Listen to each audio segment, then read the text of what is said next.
सदर तहसील में उत्तर प्रदेश लेखपाल संघ ने लेखपालों के हो रहे उत्पीड़न के विरुद्ध दिया धरना। हापुड़ की घटना को बताया दुखद। आपको बता दें, उत्तर प्रदेश लेखपाल संघ ने जनपद हापुड़ में उत्पीड़नात्मक कार्यवाही से तनावग्रस्त लेखपाल की मृत्यु की घटना को लेकर तहसील सदर में धरना दिया। अध्यक्ष नीरज कुमार पुंडीर के नेतृत्व में यह धरना दिया गया और सोमवार दोपहर 1:30 बजे कहा गया कि लेखपालों का जो उत्पीड़न हो रहा है उसको बंद किया जाना चाहिए। मृतक के आश्रितों को आर्थिक सहायता प्रदान की जाए, जांच रिपोर्ट शीघ्र प्राप्त कर दोषियों के खिलाफ सख्त कार्रवाई की जाए, जिसको लेकर संबंधित जानकारी दी गई। मैं नीरज कुमार पुंडीर, तहसील अध्यक्ष लेखपाल संघ।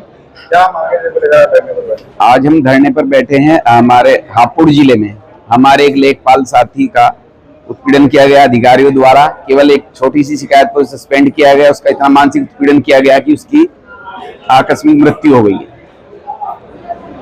इसी को लेकर पूरे संवर्ग में रोष व्याप्त है। जो रोजाना मनमानी हो रही है, अधिकारियों की छोटी छोटी बातों पे लेखपालों के खिलाफ उत्पीड़नात्मक कार्रवाई हो रही है, बिना किसी जांच के, बिना किसी कोई प्रॉपर शिकायत के, बिना किसी सबूत के एकदम लेखपाल के खिलाफ कार्रवाई की जा रही है। लेखपालों पहले से ही बहुत सारे काम है। लेखपाल सरकार के विभिन्न कार्य संपादित करता है, उस पर इतना काम का बोझ है। उसके बाद अधिकारियों का उत्पीड़नात्मक रवैया रहता है। तो जो लेखपाल है वो मानसिक और शारीरिक रूप से बहुत ही परेशान है।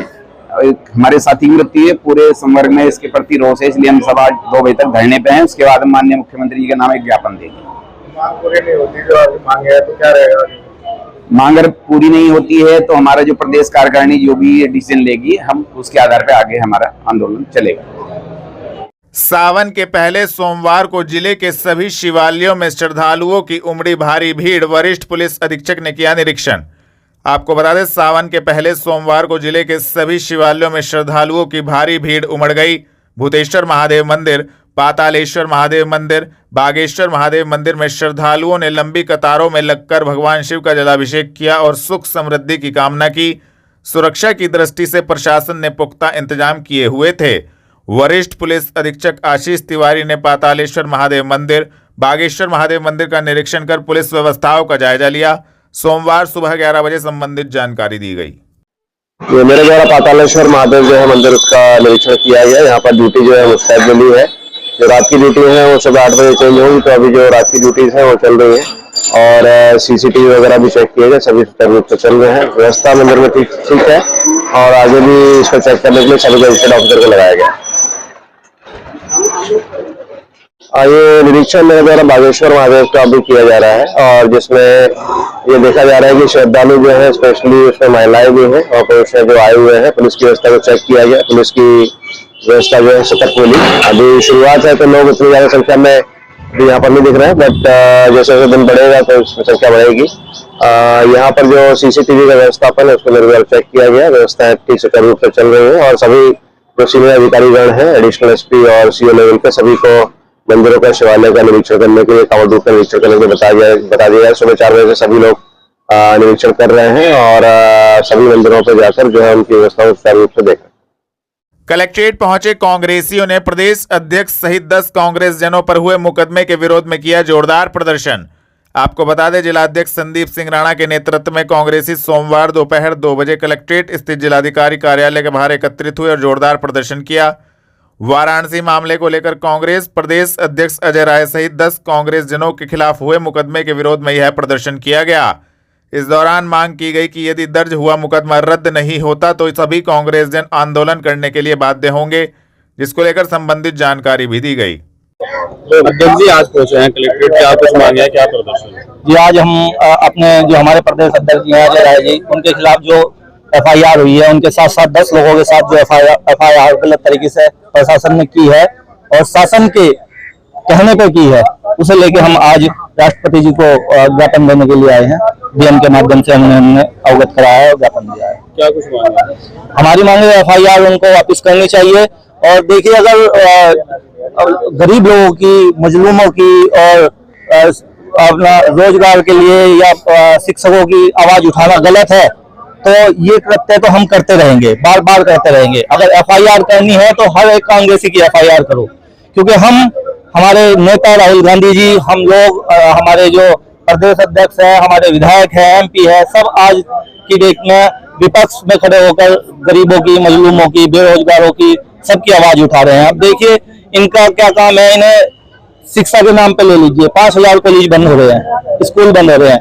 हमारे शासनकाल में वहाँ घर घर शिक्षा पहुंचाने की बात की थी, हर गांव में प्राइमरी स्कूल खोलने की बात की थी। इन्होंने क्या किया, उन्हें बंद करने की बात कर रहे हैं। बड़ी बड़ी संस्थाओं को बंद कर रहे हैं, प्राइवेट में ला रहे हैं, बेरोजगारी चरम पे है, लेकिन कोई ध्यान नहीं दिया जा रहा। अगर कोई उनकी आवाज उठाने की बात करता है, हमारे जैसे मजबूत साथी हैं, हमारे अजय राय जी प्रदेश अध्यक्ष हैं, उन्होंने मजबूती से उसका लोकल स्तर पर निगम की एक बात उठाने का प्रयास किया था, उसे लेके उनके खिलाफ उन्होंने FIR की और हमारी जो मांग है उन्हें वापस लेने की। क्या आश्वासन? आश्वासन देखिए, हमने कहा है कि हफ्ते तक अगर उनका वापस नहीं हुआ तो हम दोबारा यहाँ पे एक बड़ा आंदोलन के रूप में धरना प्रदर्शन करेंगे। कलेक्ट्रेट पहुंचे व्यापारियों ने कहा, फूड विभाग में भ्रष्टाचार चरम पर, छापेमारी के दौरान की गई सैंपलिंग को बताया गलत। आपको बता दें, उद्योग व्यापार प्रतिनिधिमंडल जिला संयोजक राजीव नामदेव के साथ नानौता के व्यापारी सोमवार दोपहर 2 बजे कलेक्ट्रेट स्थित जिलाधिकारी कार्यालय पर पहुंचे, जहां पर व्यापारियों का कहना था कि फूड विभाग में भ्रष्टाचार इस समय सीमा पर है। नानौता क्षेत्र में हुई छापेमारी के दौरान जो सैंपल भरे गए हैं वह मानकों के अनुरूप नहीं भरे गए हैं, जिसमें व्यापारियों का कहना था कि व्यापारी कोई अपराधी नहीं है, सैंपलिंग एक रूटीन प्रक्रिया है। जो यह सैंपलिंग छापेमारी के दौरान की गई है वह बिल्कुल गलत है। कृपया इस मामले में जिलाधिकारी संज्ञान ले। मेरा नाम राजीव नामदेव है और मैं उद्योग व्यापार प्रतिनिधि मंडल में जिला संयोजक के रूप में कार्य कर रहा हूँ। अभी विगत 8 जुलाई को ननौता में हमारे व्यापार मंडल के उपाध्यक्ष सलमान मलिक के यहाँ उप जिलाधिकारी रामपुर मनिहारन, ननौता थानाध्यक्ष और फूड विभाग के अधिकारी दूध की सैंपलिंग करने के लिए। व्यापारी को दूध की सैंपलिंग में कोई ऐतराज नहीं है, सैंपलिंग एक रूटीन प्रक्रिया है, परंतु दूध की सैंपलिंग अधिकारियों के द्वारा ऐसे की जाती है कि जैसे व्यापारी कोई बहुत बड़ा अपराधी है। यानी उप जिलाधिकारी की गाड़ी, थाना अध्यक्ष की गाड़ी, फूड विभाग के अधिकारियों की गाड़ी, व्यापारी को इस तरह से बदनाम किया जाता है कि जैसे व्यापारी ने पता नहीं कितना बड़ा अपराध किया। और जब व्यापारी के यहाँ सैंपलिंग होती है तो शासन का जो नियम है, जो खाद्य सुरक्षा आयुक्त हमारे जो लखनऊ है, उन नियमों का पालन फूड विभाग के अधिकारी नहीं कर रहे हैं। भ्रष्टाचार का फूड विभाग में चरम सीमा पर बोलबाला है और अधिकारी जानबूझकर इस तरह से सैंपलिंग करते हैं कि ताकि व्यापारी का सैंपलिंग फेल आ सके और उनका सैंपल पास कराने के लिए उगाही की जा सके। अभी हाल ही में जो 8 तारीख की घटना हुई है, जब अधिकारी फूड विभाग के सैंपल लेने हमारे सलमान मलिक जी के प्रतिष्ठान पर आए तो हमने उनसे कहा कि हमें फार्म 5 उपलब्ध कराएं। फार्म 5 उन्होंने जो है हमें लगभग आधे घंटे बाद प्रोवाइड कराया, जबकि नियम यह है कि फार्म 5 अधिकारी को पहले देना होता है, उसके बाद सैंपलिंग की प्रक्रिया होती है। सैंपलिंग की प्रक्रिया करते समय फार्मूलिन की एक साल्ट होता है, एक बोतल होती है जो अधिकारियों के पास होनी चाहिए। जब हमारे यहाँ अधिकारी सैंपलिंग करने आए तो उनके पास फार्मूलिन का कोई साल्ट, कोई बोतल मौजूद नहीं थी। ना उस बोतल के पास मैन्युफैक्चरिंग डेट थी, ना एक्सपायरी डेट थी। जबकि व्यापारी का सैंपल लेते वक्त अधिकारी हमेशा से मैन्युफैक्चरिंग डेट और एक्सपायरी डेट देखते हैं और ग्राहकों को भी ये प्रेरणा देते हैं कि एक्सपायरी डेट और मैन्युफैक्चरिंग डेट देखकर ही सामान लें। जब हमारा सैंपल भरा जाएगा, फार्मूलिन उस पर डाली जाएगी, तो हम भी तो देखेंगे कि फार्मूलिन की बोतल है या नहीं है, या उस पर एक्सपायरी डेट है या मैन्युफैक्चरिंग डेट है या नहीं है। हमारी पास सारी CCTV फुटेज और वीडियो फुटेज मौजूद हैं। अधिकारियों द्वारा ओल्ड स्पाइस की एक सेविंग लोशन की बोतल में पता नहीं किस तरह का साल्ट डालकर लाए गए थे, हमें नहीं पता उसमें क्या था। उसको बिना किसी मात्रा के, जबकि नियम यह है कि 25 मिलीग्राम दूध में 2 ml फार्मूलिन डलता है। अब उन्होंने कितनी मात्रा में दूध का सैंपल भरा, ना वो अंकित किया फार्म 5 में, कितनी मात्रा में हमारा सैंपल में मतलब फार्मूलिन डाली, ना वो किया। अब क्या चाहते हैं आप? नियम विरुद्ध अधिकारियों के विरुद्ध कार्रवाई हो। यदि कार्रवाई नहीं होगी तो व्यापार मंडल सड़कों पर उतरेगा, माननीय मुख्यमंत्री जी को ज्ञापन देगा, खाद्य सुरक्षा अधिकारी को ज्ञापन देगा और इन अधिकारियों का निलंबन कराकर नियम बदलेंगे जिन्होंने नियम विरुद्ध सैंपलिंग की। कलेक्ट्रेट पहुंचे जनता देश संगठन ने समूह सखी महिलाओं की वेतन वृद्धि की करी मांग दी संबंधित जानकारी। आपको बता दें, जनता देश संगठन के संस्थापक एवं राष्ट्रीय अध्यक्ष सुरेश कुमार फौजी के नेतृत्व में समूह सखी महिलाओं ने वेतन वृद्धि की मांग को लेकर कलेक्ट्रेट में प्रदर्शन किया, जिसमें राष्ट्रीय अध्यक्ष का कहना था कि समूह सखी महिलाओं से हर क्षेत्र में कार्य करवाया जाता है, जैसे जीवन ज्योति बीमा योजना, प्रधानमंत्री सुरक्षा बीमा योजना, पशु टीकाकरण योजना, मिशन अंत्योदय योजना, लेकिन उन्हें महज 800 रुपये प्रति माह दिया जाता है। इस संबंध में राष्ट्रीय अध्यक्ष ने सोमवार शाम 5 बजे संबंधित जानकारी दी। ज्ञापन दिया है, क्या मांगे आपकी? ये देखिए, हम जो है जनता देश संगठन पिछले 1 वर्ष से लगातार समूह सखी महिलाओं का वेतनमान बढ़ाने के लिए हर महीने की 14 तारीख को 1 दिवसीय धरना भी रखते हैं और आदरणीय डीएम साहब के माध्यम से माननीय मुख्यमंत्री जी को ज्ञापन भी सौंपते हैं। और मेरे ख्याल में हजारों चिट्ठियां भी माननीय मुख्यमंत्री जी को और माननीय प्रधानमंत्री जी को भेज चुके हैं कि भाई समूह सखी महिलाओं का जिनका वेतन 800 रुपये प्रति माह सरकार की तरफ से दिया जा रहा है, इसमें बढ़ोतरी होनी चाहिए। ये अपने आप में एक मजाक है, कोई तनख्वाह नहीं है। क्योंकि आप जानते हैं अगर 800 रुपये को हम 30 दिन में डिवाइड करते हैं तो 27-28 रुपये एक दिन का बनता है, जो अपने आप में एक मजाक है। कोई तनख्वाह या कोई दिहाड़ी भी नहीं होती है।